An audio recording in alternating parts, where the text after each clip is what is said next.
네, 안녕하십니까. 용인 하늘문교회 박은성 목사입니다. 오늘은 다니엘서 9장을 중심으로 앞으로 우리 인류에게 왜 마지막 한 일회가 얼마나 중요한지에 대해서 말씀을 살펴보도록 하겠습니다. 9장을 전반적으로 살펴보면서 끝에 가서 한 일회에 대해서 제가 말씀을 전하도록 하겠습니다. 9장 1절입니다. 메대 족속 아수에로의 아들 다리오가 갈대아 나라 왕으로 세움을 받던 해에 곧 그 통치 원년에 나 다니엘이 책을 통해 여호와께서 말씀으로 선지자 예레미야에게 알려주신 그 연수를 깨달았나니 곧 예루살렘의 황폐함이 70년 만에 그치리라 하신 것이니라. 이것은 우리가 잘 알다시피 유다가 바벨론에게 망할 때 1차, 2차, 3차에 걸쳐서 유다가 망했는데 다니엘은 바벨론 1차 침공 때 포로가 되어서 바벨론으로 끌려갔습니다. BC 605년경에 있었던 일입니다. 근데 지금 1절에 메대 족속의 다리오가 갈대아 나라 왕으로 세움을 받던 원년이면은 대략 BC 540년경입니다. 메대와 바사 군대가 연합을 해가지고 바벨론 제국을 멸망시키는 그때이죠. 그러니까 소년 다니엘이 포로로 끌려왔었는데, 예를 들어서 나이가 한 15세 정도 되었다 그러면은 605년도니까 지금 540년경이면은 포로 생활만 해도 벌써 65년. 그리고 다니엘의 나이는 근 한 80세 정도 아마 노년이 되었지 않을까, 그렇게 추측을 할 수 있습니다. 근데 그 지혜로운 다니엘이 하나님께서 선지자 예레미야 선지자에게 주신 그 예루살렘의 황폐함이 70년 만에 그 예루살렘의 포로 기간이 끝날 것이라는 그것을 정확하게 의미를 깨달았다는 것입니다. 그래서 다니엘이 내가 605년도에 이렇게 포로로 잡혀왔으니까 지금 한 65년 정도 지났으니까 이제 몇 해만 안 있으면은 우리가 이제 포로에서 해방되어서 다시 예루살렘으로 갈 수 있겠구나, 이것을 희망을 갖게 됐다는 것이죠. 그래서 이렇게 그 70년의 의미가 저는 두 가지가 있다고 보는데, 하나는 포로 기간으로 봤을 때 1차 포로인 605년부터 70년이 지난 536년에 그 세스바살, 우리가 에스라서 같은 데 보면은 고레스 칙령에 의해서 1차 포로가 들어옵니다. 뒤에 BC 536년이니까 정말 하나님 말씀대로 70년 만에 1차 포로들이 다시 돌아옵니다. 그 다음에 성전을 기준으로 또 70년 포로를 따져보면은 3차 침공 때 BC 586년에 솔로몬 성전이 바벨론 군대에 의해서 다 소실이 되었죠. 근데 정말 70년 후인 515년에 그 이제 1차 포로들이 돌아와서 성전을 지으려고 했지만 여러 가지 그 주변 사마리아인이라든가 주변 그 나라들에 의해서 방해를 받아가지고 한 20년 정도 연기가 되었다가 결국은 두 번째 성전 스룹바벨 성전이 515년에 완공이 됩니다. 그래서 성전 기준으로 했을 때도 586년에 무너졌던 성전이 70년 뒤에 515년에 하나님 말씀대로 제2성전이 완공이 되었던 것이죠. 근데 여기서 볼 때는 다니엘은 내가 1차 포로 때 605년에 잡혀왔으니까 이제 불과 이제 한 5년 정도 있으면은 우리가 1차 포로가 돌아가겠구나, 포로가 석방이 되겠구나. 그래서 이 예루살렘이 바벨론 군대에 의해서 황폐화된 그 예루살렘이 다시금 우리가 거기서 하나님을 섬길 수 있겠구나, 포로에서 기한될 수 있겠구나, 이 희망을 가지게 되었다는 것이죠. 그래서 3절입니다. 내가 금식하며, 이제 그 연수를 깨달았기 때문에 이제 얼마 안 있으면 우리가 돌아간다는 것 때문에 다니엘이 하나님 앞에 나가서 중보기도로 그냥 다니엘과 그 민족의 이 죄악들을 하나님 앞에 이렇게 투성하면서 이렇게 하나님께 금식하며 기도하기 시작했다는 것입니다. 내가 금식하며 베옷을 입고 죄를 덮어쓰고 주 하나님께 기도하여 간구하기를 결심하고 내 하나님 여호와께 기도하여 자복하여 이르기를 크시고 두려워할 주 하나님 주를 사랑하고 주의 계명을 지키는 자를 위하여 언약을 지키시고 그에게 인자를 베푸시는 이여 우리는 이미 범죄하여 행악하며 반역하여 주의 법도와 규례를 떠났사오며 이렇게 해서 이렇게 쭉 그 내용이 19절까지 내용이 주로 우리 민족이 그렇게 하나님께서 우리를 그 애굽에서 석방시켜서 하나님께서 그 가나안 땅 그 축복을 주셨는데 우리 민족은 하나님의 율례와 법도를 떠나고 모세를 통해서 신명기 28장에 생명과 복, 하와 저주 이런 그 하나님의 그런 계명을 주셨는데도 우리가 그 수많은 선지자를 통해서 우리를 돌이키려고 했던 그 모든 것들을 우리 조상들이 우리의 왕들이 우리의 고관들이 그 하나님의 뜻을 저버리고 우리가 끝내 우상 숭배함으로 지금 온 세계에 흩어졌는데 그러니까 BC 722년에 북이스라엘이 아수르에 의해서 멸망되어서 잃어버린 10지파가 생겼고 그 다음에 136년 뒤에 최종적으로 586년에 이제 남유다까지 다 망해서 온 세계에 흩어져서 우리가 지금 수치를 받고 있습니다. 우리의 상황을 보시옵소서. 우리가 우리의 공의를 갖고 하나님께 나가는 것이 아니라 우리는 오로지 하나님의 긍휼에만 의지하여서 우리가 주의 백성이기 때문에 다시 한번 우리를 이제 하나님의 약속대로 돌이켜달라고 이렇게 간구하는 내용입니다. 자, 20절입니다. 내가 이같이 말하며 기도하며 내 죄와 내 백성 이스라엘의 죄를 자복하고 내 하나님의 거룩한 산을 위하여 내 하나님 여호와 앞에 간구할 때 그러니까 우리 성전산이 있었던 솔로몬 성전이 있었던 그 성전산을 위해서 특히 간구를 했다는 것입니다. 곧 내가 기도할 때 이전에 환상 중에 본 그 사람 가브리엘이 천사죠. 빨리 날아와서 저녁 제사를 드릴 때쯤에 내게 이르더니 내게 가르치며 내게 말하여 이르되 다니엘아 내가 이제 내게 지혜와 총명을 주려고 왔느니라. 곧 내가 기도를 시작할 쯤에 명령이 내렸으므로 이제 내게 알리러 왔느니라. 너는 크게 은총을 입은 자라. 그런즉 너는 이 일을 생각하고 그 환상을 깨달을지니라. 내 백성과 내 거룩한 성을 위하여 70일에 72일을 기한으로 정하였나니 허물이 그치며 죄가 끝나며 죄악이 용서되며 영원한 의가 드러나며 환상과 예언이 응하며 또 지극히 거룩한 이가 기름 부음을 받으리라.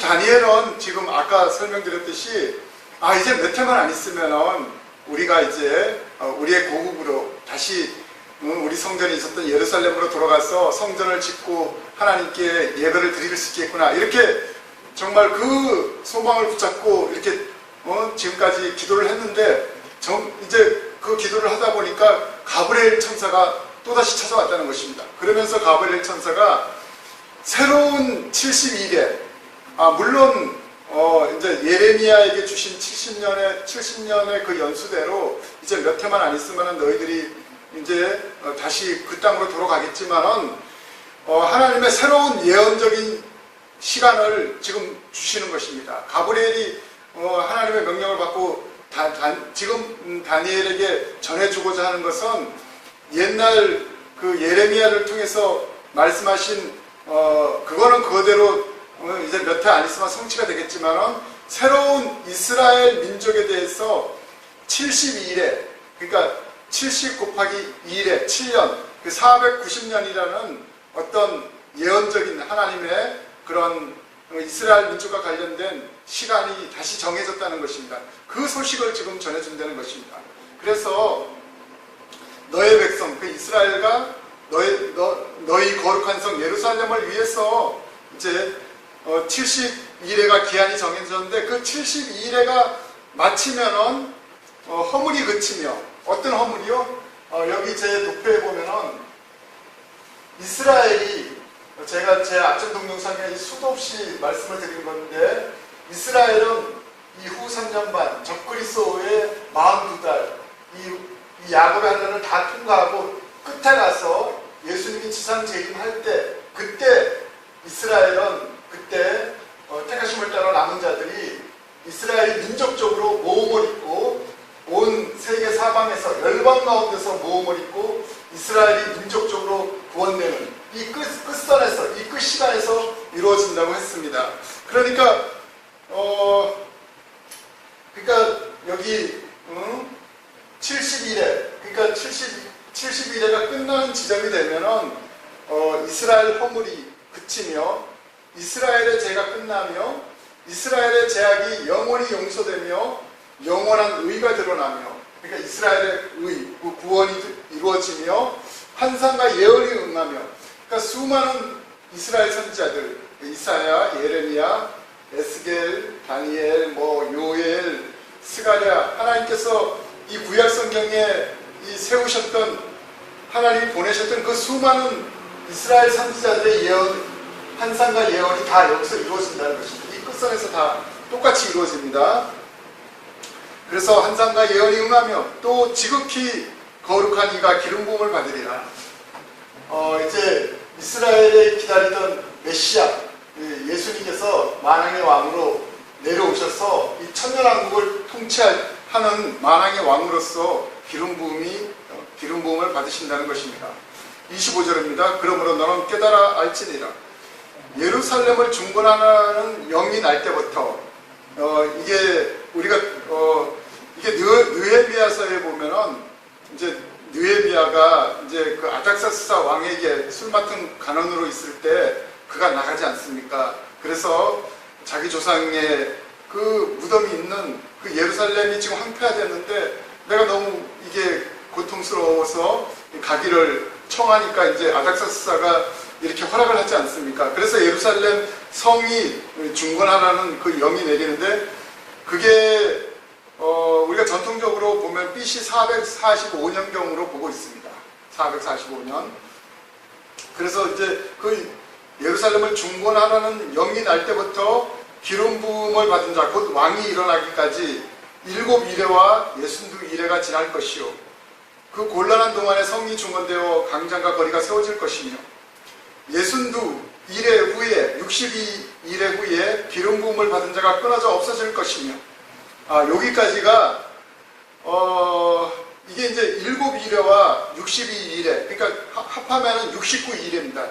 69일의 끝에 69일에가 딱 되면 끝날 지점에 기름 부음 받은 자가 끊어져 없을 것이며, 이것은 예수님의 십자가입니다. 예수님께서 십자가에서 이렇게 이제 돌아가시는 것을 예언을 한 것이죠. 그러니까 우리가 전통적으로 보면은 예수님은 BC 4년경에 베들레헴에서 태어나셔서 예수님이 33세, 그러니까 AD 28년 6월절에 예수님께서 십자가에 달리셨죠. 그러니까 아까 그 느헤미야, 그러니까 이게 69일인데 69일에 곱하기 7 하면은 483년입니다. 483년인데 예수님이 십자가가 AD 28년이고 그 다음에 BC에서 AD로 변하는 그 1년이 또 추가가 되고, 그러면은 이게 아닥사스다 왕의 그 예루살렘 성벽 중건령이 나온 것은 우리가 전통적으로 445년인데 요 483년을 맞추자면은 10년 정도 차이가 나는데, 그래서 그 아닥사스다 영이 454년 BC 454년에 그 아닥사스다의 중건령이 난 걸로 하면은 정확하게 69일에 483년이 맞아 들어간다는 것입니다. 거기에 대해서는 그 지나간 역사적인 것인데 거기에 너무 집중하지 마시고, 제가 지금 강조하고자 하는 것은 이제 마지막 한 일에 대해서, 이제 마지막 7년, 우리 지금 마지막 시대를 살고 있는 우리 인류 가운데 이제 그 시간이 다가오는데 저는 거기에 대해서 오늘 이렇게 우리 인류가 정말 이 마지막 7년이 너무 중요하다는 것을 말씀을 드리고자 하는 것입니다. 26절입니다. 그래서 기름 부음 받은 자가 끊어져, 그러니까 AD 28년에 예수님이 십자가 이후에 장차 한 왕의 백성이 와서, 여기 이 장차는요 2000년 후입니다. 그러니까 이 다니엘이 이걸 쓸 때는 그걸 몰랐겠죠. 그렇지만 우리 역사가 이미 지나온 오늘 시대에서는 우리 주의 종들은 이것을 알 수가 있지 않습니까? 여기서 장차 한 왕이 와서, 그러니까 먼 미래, 그러니까 예수님의 십자가 이후에 이제 오순절 성령이 내려오시고 신약의 교회가 시작되었습니다. 이방인 구원, 이방인의 구원의 시간이고 교회 시대라고 합니다. 그게 이제 2000년이란 시간이 지난 그 뒤에는 어떻게 되느냐, 장차 한 왕의 백성이 와서 그 성문과 성소를 무너뜨리니와 그의 마지막은 홍수에 휩쓸림 같을 것이며 또 끝까지 전쟁이 있으리니 항폐할 것이 작정되었느니라. 이게 무슨 말씀이냐면은 마지막 때 한 왕은 이거 적그리스도입니다. 적그리스도가 와서 성문과 성소를 무너뜨린다는 것입니다.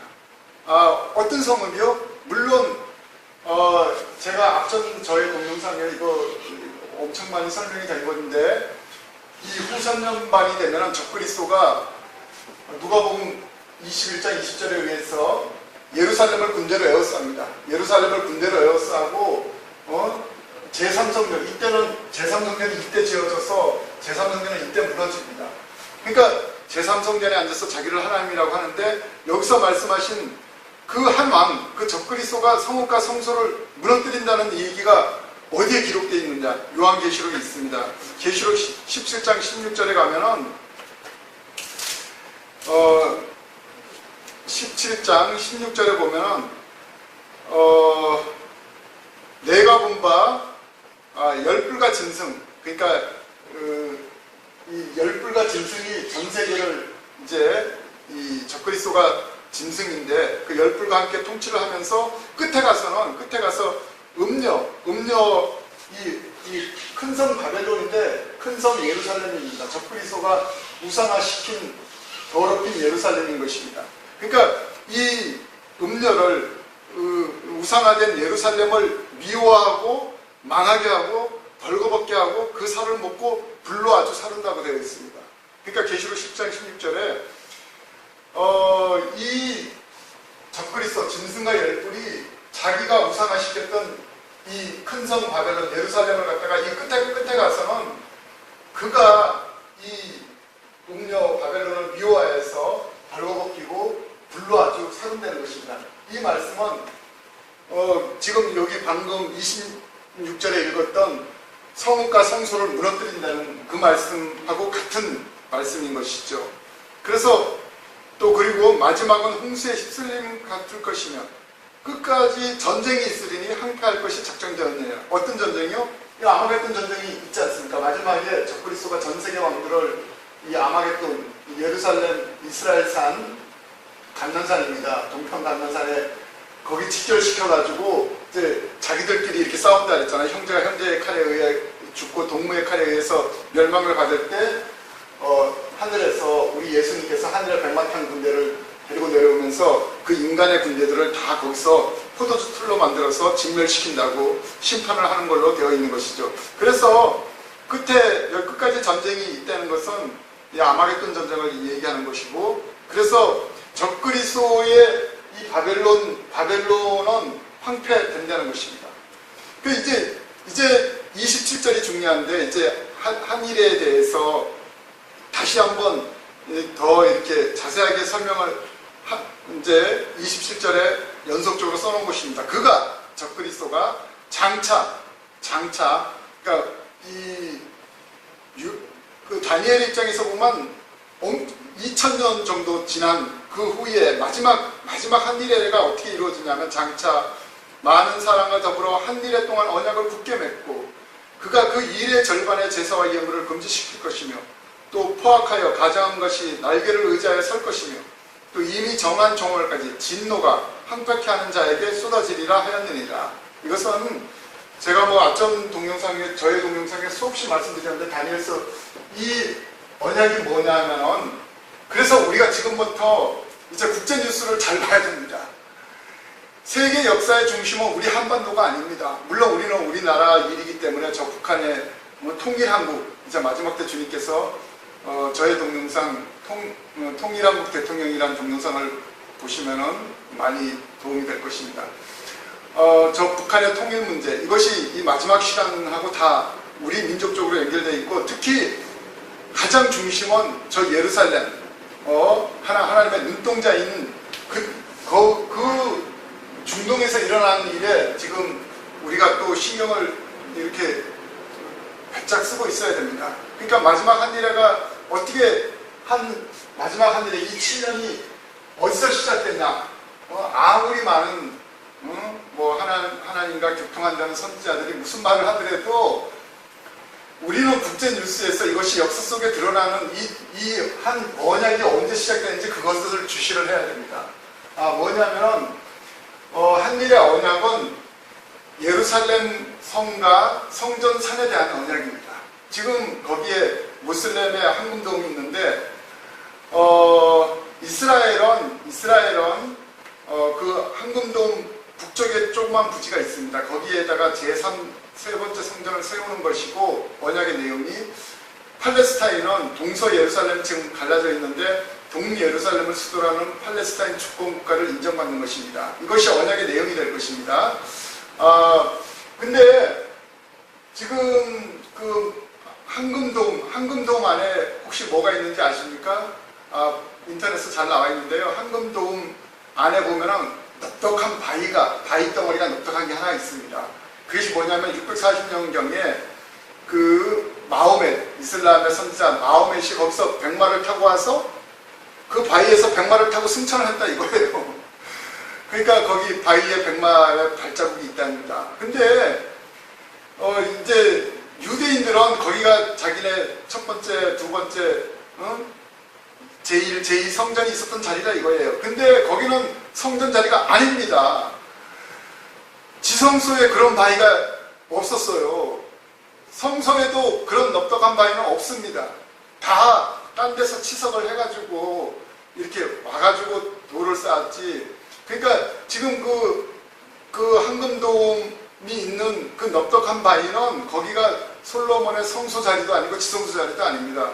그렇게 넓적한 바위가 그 성소에나 지성소에는 없었던 것이죠. 그러니까 제가 볼 때는 그 북쪽에 지금 부지가 조금 있는데 아마 이제 앞으로는 거기가 제3성전이 세워질 부지로서 증명이 될 것입니다. 어쨌든 간에 이제 한일에는 그렇게 시작이 되고, 그 다음에 이일의 전 3년 반에는 유대인의 제사와 예물이 드려진다는 것이죠. 그러다가 이일의 절반이 딱 되면은 제사와 예물을 금지시킵니다. 그리고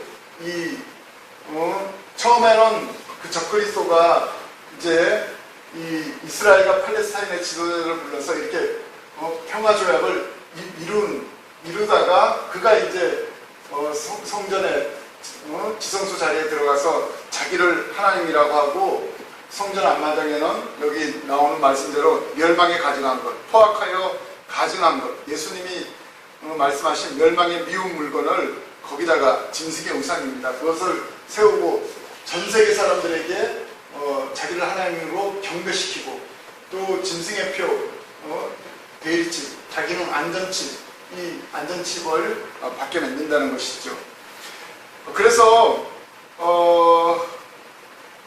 이제 멸망에 가증한 것이 설 것이요, 또 이미 정한 종말까지, 정한 종말이라는 것은 예수님의 지상재림 심판까지 진노가, 어린 양의 진노가 황폐케 하는 자, 적그리스도와 열불, 짐승의 그 제국에게 어린 양의 진노가 쏟아지리라, 이렇게 되어 있는 것입니다.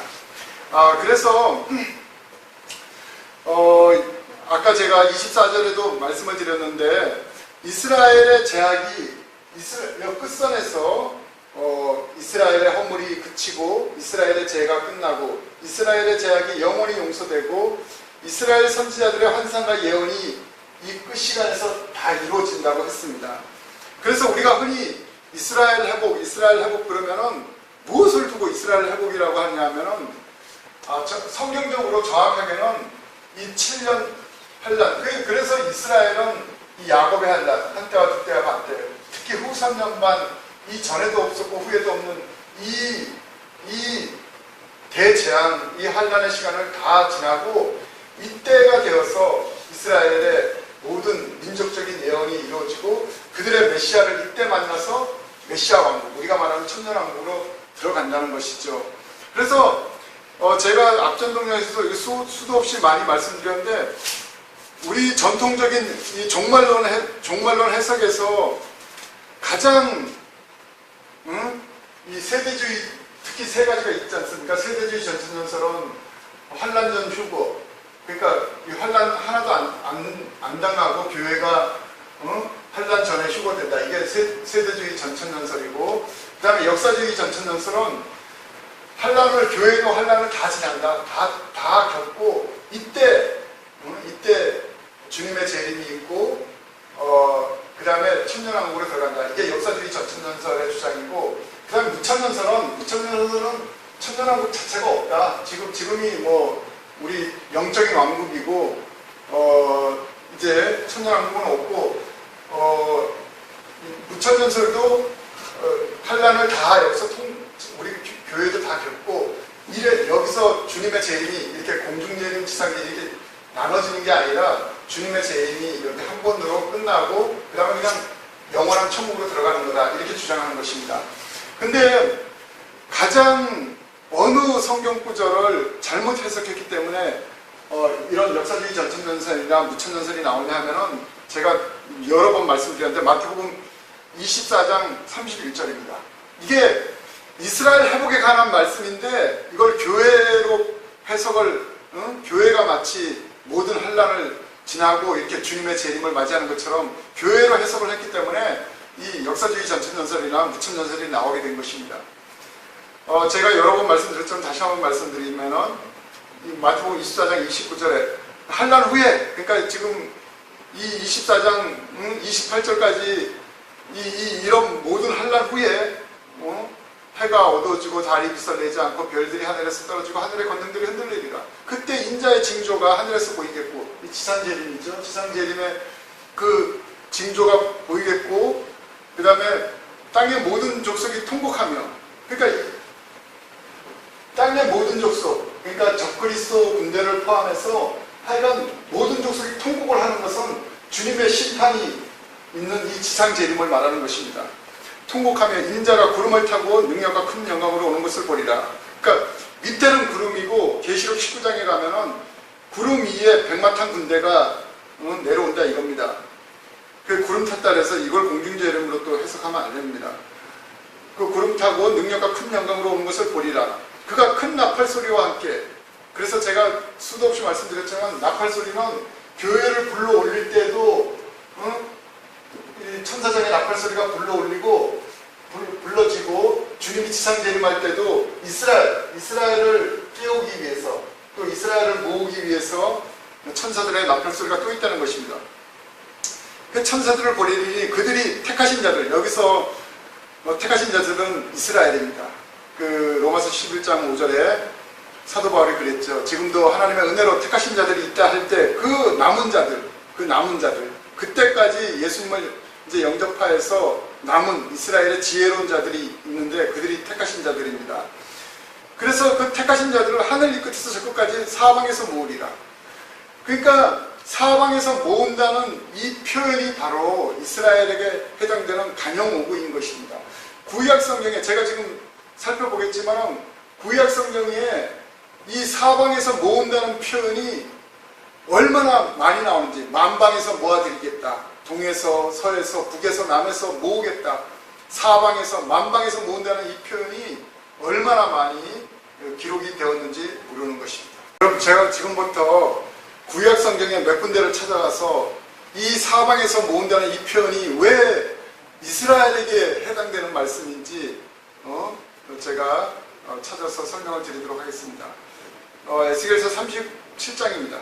에스겔서 37장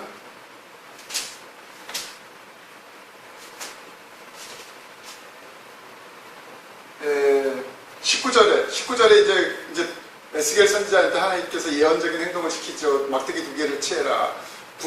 북이스라엘 에브라임의 막대기와 남유다의 막대기를 취해서 네 손에서 하나가 되게 해라. 이게 이제 끝에 가서는 이제 한 임금을 모신 한 나라가 된다는 것이죠. 그래서 이제 21절에 보십시오.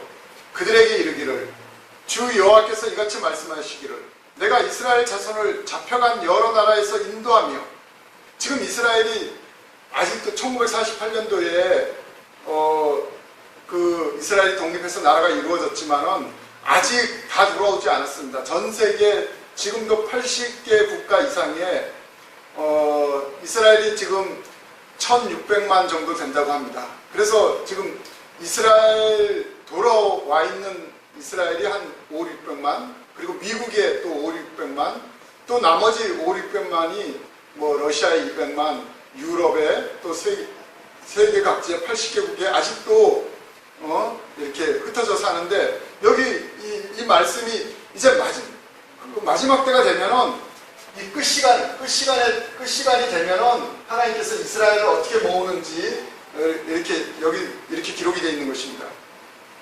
내가 이스라엘 자손을 잡혀간 여러 나라에서 인도하며 그 사방에서 모아서 그 고국 땅으로 돌아가게 하고, 여기 보십시오. 사방에서 모은다는 이 표현이 똑같이 나오지 않습니까?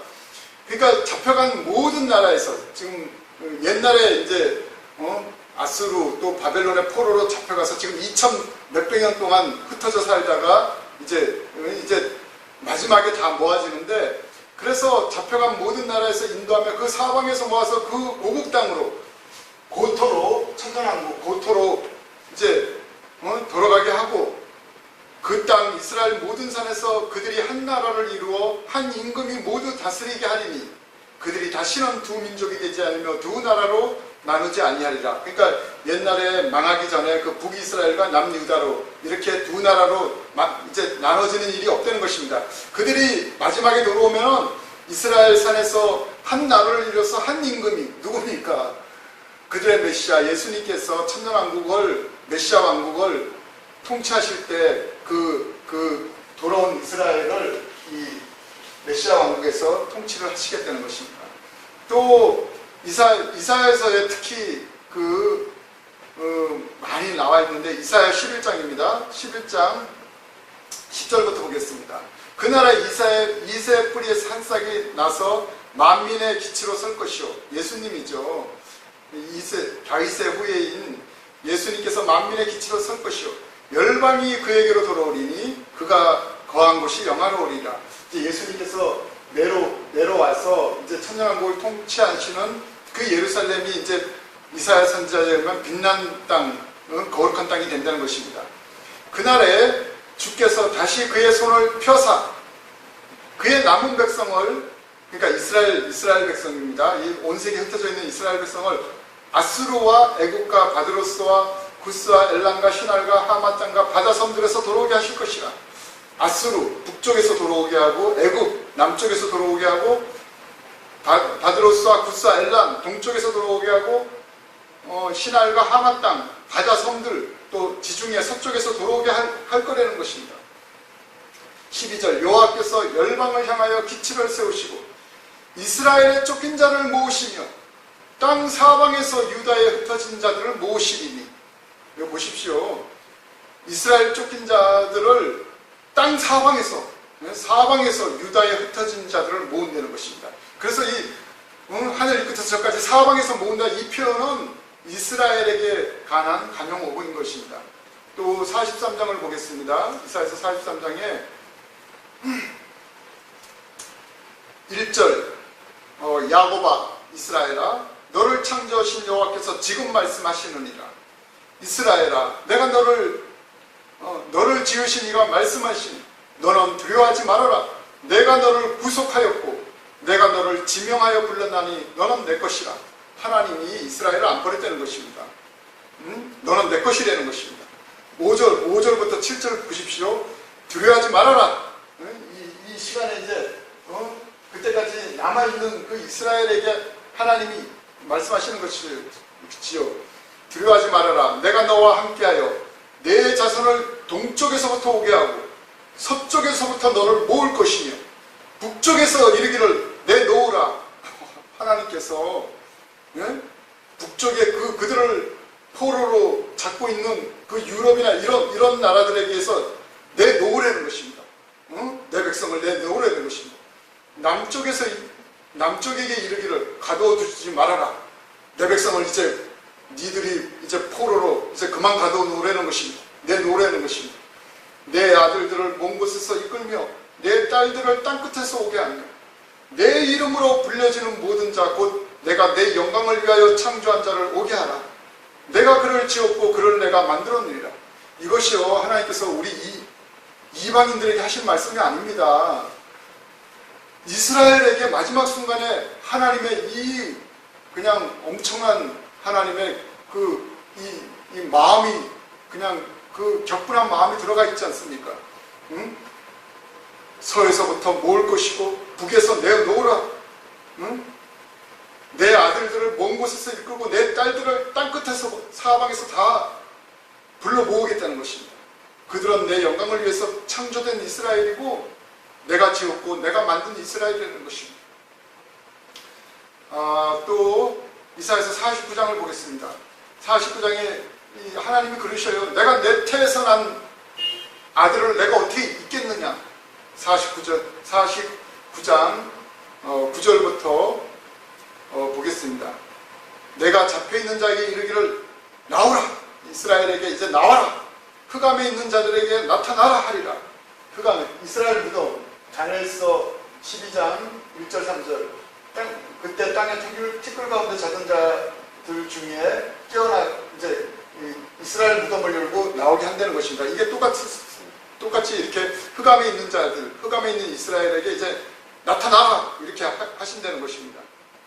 10절 이런 그들을 긍휼히 여기는 이가 그들을 이끌 때 샘물근으로 인도할 것이다. 그러니까 하나님의 긍휼, 로마서 11장 31절에 이방인들에게 베풀었던 긍휼을 마지막 순간에는 그 긍휼을 이스라엘에게 하나님께서 베풀어서 이제 그들을 이제 끌어낸다는 것입니다. 12절 보십시오. 어떤 사람은 먼 곳에서, 어떤 이스라엘은 먼 곳에서, 어떤 이스라엘은 북쪽과 서쪽에서, 어떤 사람은 시님 땅에서 오리라. 하늘이여 노래하라, 땅이여 기뻐하라. 이사야 선지자는요, 하여간 이사야 장장이 이게 이스라엘 회복, 또 예루살렘의 회복, 여기에 대해서 썼습니다. 산들이여 즐거이 노래하라. 여호와께서 그 백성 이스라엘을 위로하셨은즉 그의 고난당한 자를 긍휼히 여길 것이다. 오직 시온이 이르기를, 그러니까 옛날 이스라엘들이 하나님께 그런 말을 했다는 것입니다. 여호와께서 나를 버리시며 주께서 나를 잊으셨다 하였거니와. 이스라엘이 막 한탄을 했다는 것입니다. 우리를 버렸나봐 하나님이 막 이랬는데 하나님의 대답이 뭡니까? 15절 여인이 어찌 그 젖먹는 자식을 잊겠으며 자기 태어서 난 아들을 긍휼히 여기지 않겠느냐. 그들은 혹시 잊을지라도 나는 너를 잊지 아니할 것이라. 내가 너를 내 손바닥에 새겼고 이스라엘을 하나님이 그래. 하나님이 내 손바닥에다 너희들의 이름을 새겼고 너희 성벽이 항상 내 앞에 있었다. 너희 성전이 있었던 거룩한 그 성전의 그 성벽이 하나님 앞에는 한순간도 잊음바 되지 않았다는 것이 항상 내 앞에 있었다는 것입니다. 내 눈을 들어 사방을 보라. 그들이 다 모여 내게로 오느니라.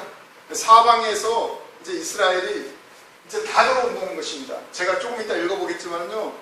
에스겔서 39장 28절에는 이방 땅에 단 한 명도 안 남기고 다 데려온다고 했습니다. 하나님의 얼마나 강한 의지가 여기에 기록되어 있는 것입니까? 그러니까 나 여호와가 이르노라. 내가 나의 삶으로 맹세하노니 내가 반드시 그 모든 무리를 장식처럼 몸에 차며 그것을 띠기를 신부처럼 할 것이다. 하나님께서 그때 남아있는 택하신 이스라엘을 하나님 몸에 장식을 붙이듯이 다 붙여가지고 그들의 고토로 데리고 들어가겠다는 것입니다. 이 하나님의 이 원가지 이스라엘에 대해서 얼마나 하나님의 강한 의지가 여기 이 말씀에 이렇게 그냥 들어가 있는 것입니다.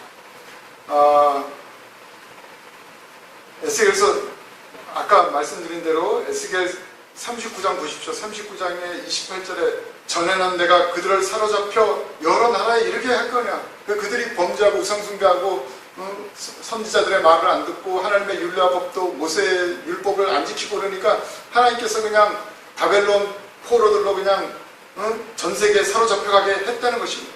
그러나 후에는 내가 그들을 모아 고국 땅으로 들어오게 하고 그들의 고토로 그들을 이제 모아서 데려오게 하고 한 사람도 이방 땅에 남기지 아니하리니 그들이 내가 여호와 자기들의 하나님인 줄 알게 하리라.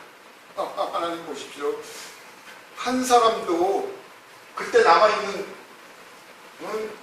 이스라엘 중에 단 한 명도 이방 땅에는 남기지 않고 하나님 다 아시잖아요. 누가 이스라엘인지.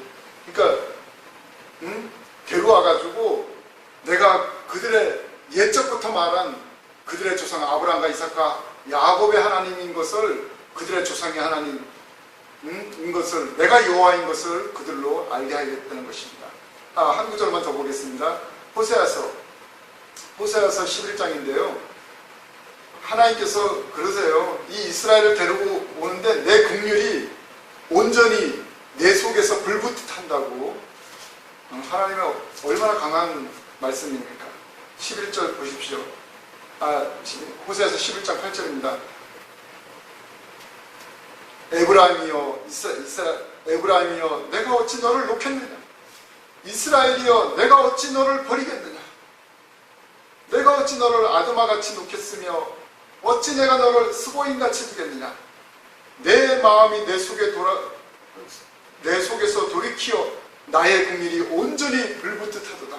하나님께서 마지막 순간에 이 하늘에서 이 이스라엘을 보는데 하나님의 긍휼이 그냥 하나님 속에서 불이 탄다는 것입니다.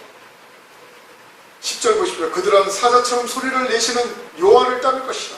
아까는 하나님께서 막 그들을 그냥 하나님 몸의 장식처럼 다 몸에다 채워가지고 데려온다는데 여기서는 또 앞에 가는 사자처럼 하나님께서 소리를 지르면은 이스라엘이 막 따라온다는 것입니다. 여호와께서 소리를 내시면 자손들이 서쪽에서부터 떨며 오되 그들은 애굽에서부터 새같이 아수르에서부터 비둘기같이 떨며 오리니 내가 그들을 그들 집에 머물게 하리라. 그들의 고토 그 메시아 왕국 이제 천년왕국에 그들을 이제 심겠다는 것입니다. 나 여호와의 말입니다. 하나님께서 막 앞서가는 사자처럼 그냥 막 소리를 내시면서 또 이사야서 59장 19절 같은데 보면요 하나님께서 급히 흐르는 하수와 같이 오신다고 했습니다. 그러니까 이 적그리스도 이 인간의 이 집단들을 멸망시키는 그 분노가 하나님의 진노의 불도 부리지만은 또 하나님 또 한쪽에서는 이스라엘 이 남은 원가지들을 구원하려는 그 긍휼의 불이 막 타오른다는 것입니다. 그래서 단 한 명도 이방 땅에 남기지 않고 다 불러들인다는 것입니다. 그래서 제가 이 마태복음 24장 31절은 우리 교회가 이거를 그 택하신 자들을 이스라엘을 하늘 이 끝에서 저까지 사방에서 모은다. 이 표현은 이 마태복음 24장 1절부터 31절까지 천천히 보십시오. 이게 전부 다 후 3년 반에 야곱의 환난에 대해서 이스라엘에 대해서 일어날 일들을 주님께서 가르쳐 주신 거예요. 그래서 31절에는 하늘 이 끝에서 저까지 사방에서 모은다는 것은 교회가 마치 무슨 이 모든 환난을 다 지나고 환난 후에 교회가 이때 이례적으로 주님의 제 이름을 이때 맞이하는 이게 아니라 교회는 제가 제 앞전 동영상 25개에서 제가 얼마나 많이 말씀드렸지 않습니까? 그래서 교회는 준비된 날부터는 이때 올라가고 이 공중재림입니다. 그리고 물론 휴거에 탈락한 성도들이 수많은 성도들이 후 3년반에 남습니다. 그래서 성도의 인내가 여긴나니 저희 믿음을 이렇게 지켜야 된다 그랬는데, 그리고 민족적으로는 이스라엘이 야곱의 환란을 지나서 이스라엘이 그때 지상 재림하시는 그들의 메시아를 만나서 그들의 메시아 왕국, 우리가 말하는 천년왕국으로 들어간다는 것이에요. 그래서 특히 세대주의 전천년설도 너무 주님은 더디 오십니다. 여기서 기다리면 주님이 더디 오시고, 우리 교회도 이 인재함은 지나야 됩니다. 인재함을 통해서 우리의 신앙이 정결케 되고, 알곡이 더 알곡으로 준비되어서 준비된 알곡들만 1차적으로 올라가고, 수많은 성도들이 휴거에 탈락해서 이 땅에 남아있고, 이스라엘이 민족적으로 후 3년반 야곱의 환란을 겪다가 지상 재림할 때 그들의 메시아를 만나서 그들의 메시아 왕국으로 들어가는 것입니다. 그래서 이 환란 후에 역사주의 전천년설도 그래서 종말론 해석이 그래서 빗나간 것이고, 무천년설은 더 빗나가고 있습니다. 천년왕국이 왜 없습니까? 주님이 이 땅에서 통치하시는 이 천년왕국이 있는 것입니다. 그래서 이 역사주의 전천년설과 무천년설 이 주장하시는 분들은 이 동영상을 한 번이라도 접하게 되시면, 제 앞전 동영상도 수없이 이 내용을 말씀드렸는데, 꼭 종말론에 대해서 올바른 시간표를 제시를 해야 이 마지막 때 함께 종말의 시간을 맞이하고 있는 온 세계에 있는 주의 백성들이 이 시간표를 잘 기억하고 이 믿음을 지키면은요, 그리고 자기를 이렇게 준비하면은 이때 다 올라갈 수 있게 이렇게 만들어야 되는 것이 우리 마지막 이 복음을 갖고 있는 우리 주의 종들이 해야 될 것입니다. 그래서 이 계시록 도편은 전 3년 반이 지나서 교회의 알곡들이 올라가고, 후 3년 반이 지나서 이스라엘이 그들의 메시아를 이때 만나서 그들의 메시아 왕국으로 들어간다는 이것이 성경의 가장 깊은 골조입니다. 골조. 이 에치빔, 건물로 말하면 에치빔과 같은 말씀이고, 이 두 가지 사실이